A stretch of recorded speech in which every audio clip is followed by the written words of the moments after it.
안녕하세요. 스마트 리더 채널의 제이입니다. 오늘 주제는 최근 출시된 노트 9을 비롯해 비교적 최신 폰을 제대로 활용하기 위한 강좌인데요. 최근 인피니티 디스플레이를 탑재한 갤럭시 S8, S9, 노트 8뿐 아니라 안드로이드 8.0 오레오 버전을 사용하는 모든 기기에서 공통적으로 활용할 수 있는 기능입니다. 참고로 갤럭시 S9과 노트 9만 처음부터 8.0 버전으로 출시가 되었고, 나머지 폰들은 2018년 봄에 모두 8.0 오레오로 업데이트가 되었는데요. 2016년 봄에 출시된 갤럭시 S7까지 8.0으로 업데이트가 되었습니다. 갤럭시 S6, 노트 5와 같은 이전 폰들은 오늘 내용이 적용 안 될 수도 있으니 참고 바랍니다. 오늘 내용은 오레오 최신 기능뿐 아니라 앱별로 업데이트된 유용한 기능도 포함하고 있습니다. 최신 기능 중에서도 꼭 알아야 할 내용과 활용도가 높을 것으로 생각되는 기능들로만 준비했으니까요. 끝까지 보시고 모두 잘 활용하면 좋을 것 같습니다. 영상 마음에 드시면 좋아요 버튼과 함께 구독 신청도 꼭 부탁드리고요. 구독 신청 버튼 바로 옆에 알림 설정까지 해주시면 가장 먼저 영상을 받아보실 수 있습니다. 오늘 내용에는 소소한 꿀팁들도 포함하고 있으니까요. 놓치지 말고 끝까지 시청 바랍니다. 바로 보겠습니다. 앞서 안드로이드 버전이 8.0 이상이어야 오늘 내용을 적용할 수 있다고 했는데요. 먼저 버전 확인하는 방법을 간단히 보겠습니다. 알림창에서 우측 상단을 보면은 안드로이드 설정이 있는데요. 이 부분을 터치하고 아래로 쭉 올리면은 휴대전화 정보라는 부분을 터치합니다. 중간 아래에 소프트웨어 정보라는 부분이 있는데요. 이 부분을 터치하면은 바로 안드로이드 버전을 확인할 수 있습니다. 바로 아래에 삼성 익스피리언스 버전이라는 게 있는데요. 이거 역시 안드로이드 사용자 환경과 매우 밀접한 연관이 있습니다. 저 같은 경우에는 각각 8.1 버전, 9.5 버전인데요. 저와 같지 않더라도 8.0, 9.0만 되면은 오늘 배울 내용의 대부분이 동일할 것으로 생각합니다. 화면 밝기 설정을 위해서 알림창을 내리고 한 번 더 내리면 지금과 같이 화면 밝기를 설정할 수 있는 부분이 보이는데요. 지금처럼 알림창을 두 번 내려야 하기 때문에 조금 번거롭습니다. 이 부분을 수정해 보겠습니다. 이 부분을 터치하고요. 알림창의 조절창 표시 이 부분을 터치를 해서 온 시킵니다. 참고로 자동 밝기를 온 시키게 되면은 바깥이 밝으면 더 밝게, 어두우면 맞춰서 어두워지는데요. 저 같은 경우에는 조금 답답하기 때문에 자동 밝기를 꺼놓고 고정으로 사용을 하는데요. 여러분들도 참고하시기 바라고요. 어쨌든 알림창의 조절창 표시가 온되어 있는 상태에서 완료를 누르겠고, 알림창을 닫고 다시 한번 알림창을 내리면 지금과 같이 첫 번째 알림창에서 바로 확인이 되는 것을 확인할 수 있습니다. 무음 설정과 관련해서 안드로이드 8.0에 새로 추가된 기능으로 개인적으로도 자주 애용하는 기능인데요. 알림창의 소리 부분을 터치하면 진동, 무음, 다시 소리 이와 같이 설정하는 것을 누구나 아실 텐데요. 해당 부분을 길게 터치하면 지금과 같이 화면이 나오는데, 여기에서도 진동, 무음을 선택할 수가 있습니다. 무음을 선택했을 때 일정 시간 동안만 무음, 이 부분이 확인이 되는데요. 이 부분을 온시키면 무음 적용 시간이라는 게 있습니다. 이 부분을 터치하고 예를 들어 2시간을 선택하게 되면은 2시간 동안만 무음이 설정이 되고, 이후에는 다시 소리 나게끔 설정이 자동으로 바뀝니다. 영화를 보거나 미팅을 할 때 당연히 무음으로 설정을 하게 되는데요. 끝나고 나서 다시 유음으로 바꿔야 하는데 깜빡 잊고, 그래서 중요한 전화나 알림을 놓치는 경우가 많은데요. 지금과 같은 기능을 활용을 하면은 일정 시간이 지나면 무음에서 자동으로 소리 설정으로 바뀌기 때문에 실수를 줄일 수가 있습니다. 이 부분을 터치하고 직접 설정을 선택을 하게 되면은 원하는 시간을 자유롭게 선택도 가능합니다. 키보드 입력과 관련해서 유익한 설정 몇 가지를 보겠습니다.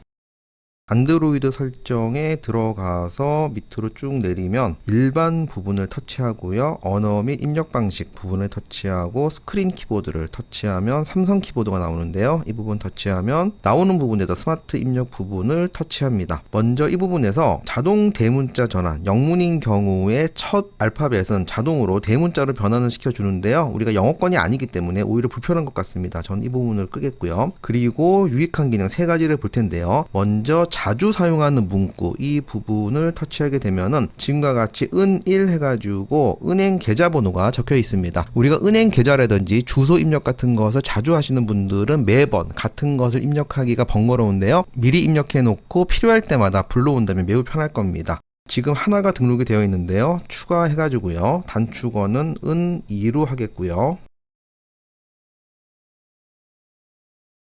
예를 들어서 이런 식의 계좌번호를 입력을 하고 추가를 하게 되면 은2에 새로운 문구가 추가가 되었습니다. 자, 다음에는 마침표 자동 입력이라고 하는 부분이 있는데요. 이 부분을 저는 설정을 하겠습니다. 관련한 사용법은 뒤에 일괄적으로 보도록 하겠습니다. 밑에 보면은 키보드 화면에서 제스처 사용 부분이 있는데요. 이 부분을 사용 안 하면서 커서 이동으로 지금과 같이 설정을 바꿀 거고요. 이 상태에서 활용법을 보도록 하겠습니다. 자주 사용하는 문구 부분에 은1, 은2 해가지고 계좌번호 2개를 등록을 했었는데요. 지금과 같이 문자나 글씨 입력을 할 때 은1이라고 입력을 하게 되면은 가운데에 보면은 등록했던 국민은행 계좌번호가 보이는데요. 터치하게 되면은 바로 지금과 같이 입력이 가능하고요. 은2라고 하게 되면은 하나은행 추가로 입력했던 부분이 있었는데요. 터치하면 지금과 같이 바로 입력이 가능합니다. 다음에는 마침표 자동 입력이라는 부분을 설정을 했었는데요. 지금과 같이 입력을 한 상태에서 점을 찍고 한 칸을 띄어야 되는데 해당 설정이 되어 있기 때문에 스페이스를 지금과 같이 빠르게 2번을 입력을 하면은 마침표를 입력을 하고 자동으로 한 칸을 띄워줍니다. 여러분들이 이 부분에서 참고해야 될 것은 일정 시간이 지나서 했습니다 밑에 밑줄이 사라진 상태에서는 지금과 같이 2번을 터치를 하지만 밑줄이 있는 상태에서는 지금과 같이 3번을 터치해야 된다는 점 참고하시기 바라고요. 마지막으로 키보드 화면에서 제스처 사용 부분을 설정을 했었는데요. 지금과 같이 커서가 이 부분에 위치해 있는데 이렇게 움직이게 되면은 키보드 위에서 커서를 마우스처럼 왔다 갔다 이동을 할 수 있습니다. 한손 조작을 위한 설정을 하겠습니다. 설정 부분에 들어가 보면은 유용한 기능이 있는데요. 이 부분을 터치하면 한손 조작 모드라는 게 있습니다. 이 부분을 터치하게 되고 터치하게 되면은 제스처 버튼 2부분이 있는데요. 제스처 부분을 선택을 하고 종료를 하겠습니다. 이 상태에서 대각선으로 이 부분을 밑에서 위로 끌어올리면은 지금과 같이 한손 모드가 됩니다. 앞서 큰 화면인 경우에는 한쪽 손으로 들고 반대 손으로 터치를 해서 조작할 수밖에 없지만요. 지금과 같이 화면이 줄어든 상태에서는 지금과 같이 한 손으로 조작하는 것이 가능합니다. 이 부분을 터치하게 되면은 왼손으로 조작을 할 수도 있고요. 원상태로 돌아가기 위해서는 화면 바깥 부분 아무데나 터치를 하게 되면은 지금과 같이 돌아갑니다. 자, 대각선을 이런 식으로 하게 되면은 한손 조작 모드가 되고 아무데나 터치하면 원상태로 돌아갑니다. 지금과 같이 제스처로 하는 방법도 좋지만 설정에 가면은 버튼 방법으로 하는 방법이 있는데요. 저 같은 경우에는 제스처는 간혹 실수가 있기 때문에 지금과 같이 버튼 방법으로 합니다. 버튼으로 하는 방법은요. 홈 버튼을 3번을 터치하면 되는데요. 지금과 같이 3번 터치를 하면은 바로 한손 모드로 진입이 가능합니다. 유용한 기능 설정 한 가지만 더 보겠습니다. 안드로이드 설정으로 들어가서 유용한 기능을 터치하게 되면은 조금 전에 한손 조작 모드 부분 설정하는 부분을 봤었는데요. 바로 아래에 지문 센서 제스처라는 부분이 있습니다. 이 부분을 ON 시키겠고요.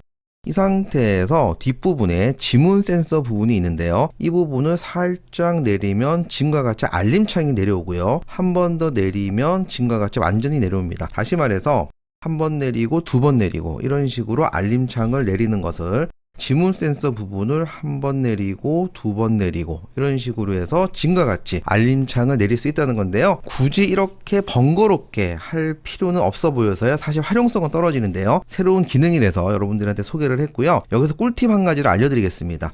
한 번 내리면 기본적인 빠른 설정만 보이고요. 한 번 더 내려야지 빠른 설정 전체 화면을 볼 수가 있는데요.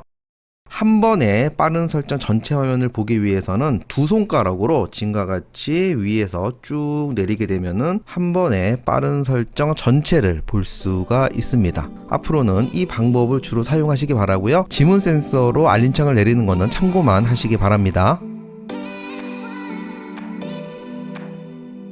맨 아래의 왼쪽 버튼이 최근 실행한 앱 목록 보기 버튼인데요. 다시 말해서 최근 실행한 앱을 다시 실행할 경우 이 버튼을 지금과 같이 터치해서 선택 실행을 할 수가 있습니다.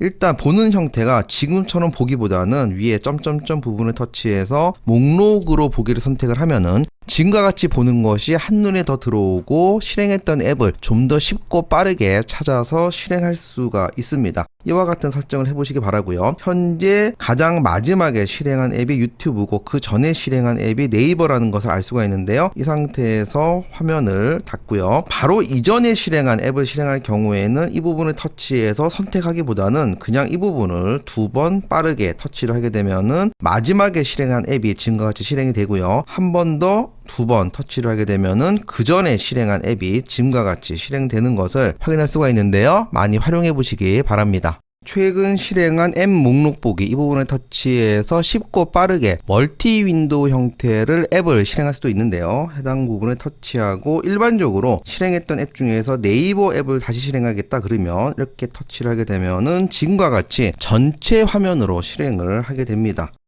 터치해서 만약에 멀티 윈도우로 실행을 하고 싶은 경우에는 오른쪽 X 왼쪽에 보면은 사각형 2개 있는 아이콘이 보이는데요. 이런 아이콘이 있는 앱들은 멀티 윈도우를 지원하는 앱으로 보시면 될 것 같은데요. 이 부분을 터치하지 않고 사각형 2개 이 부분을 터치하게 되면은 네이버 앱이 멀티 윈도우 형태로 지금과 같이 실행한 것을 볼 수가 있고요. 나머지 윈도우에 실행할 앱을 선택을 해야 되는데요. 저 같은 경우에는 갤럭시 앱스라는 요 앱을 선택을 하겠습니다. 지금과 같이 멀티 윈도우 형태로 2개의 앱이 실행이 되는데요. 이 상태에서 양쪽을 보면서 여러분들이 어떤 작업을 할 수도 있는데요. 가운데 부분, 이 부분을 터치를 해서 X를 누르면 멀티 윈도우를 종료하는 거고요. 가운데 부분을 터치하게 되면은 윈도우 형태를 위아래로 이렇게 전환을 하게 됩니다. 재미있는 기능이 하나 있는데요. 맨 왼쪽에 보면은 더하기라고 표시되어 있는데요. 이 부분을 터치하게 되면은 멀티 윈도우 상태를 홈 화면에 아이콘 형태로 저장을 합니다.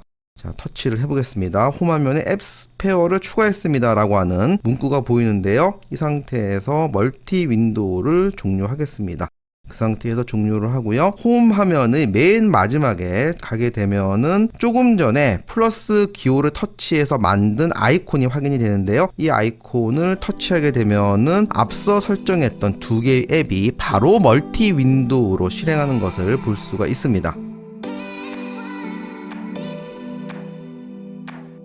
카메라 앱을 실행을 하겠고요. 카메라 설정 부분을 들어가게 되면은 밑으로 쭉 내리게 되면은 플로팅 카메라 버튼이라는 부분이 있는데요. 이 부분을 온 시키겠습니다. 그 상태에서 빠져나가게 되면은 이 부분을 터치해야지 사진이 찍히는데요. 지금과 같이 사진 버튼 부분이 하나 더 생겼습니다. 원하는 위치에다가 갖다 놓은 상태에서 이 부분을 터치해도 사진이 찍히고요. 이 부분을 터치해도 사진이 찍힙니다. 셀카를 찍을 때 손가락이 닿는 곳에 해당 버튼을 위치시켜서 쉽게 찍는 용도로 활용할 수가 있겠습니다. 또 한 가지 설정을 볼 텐데요.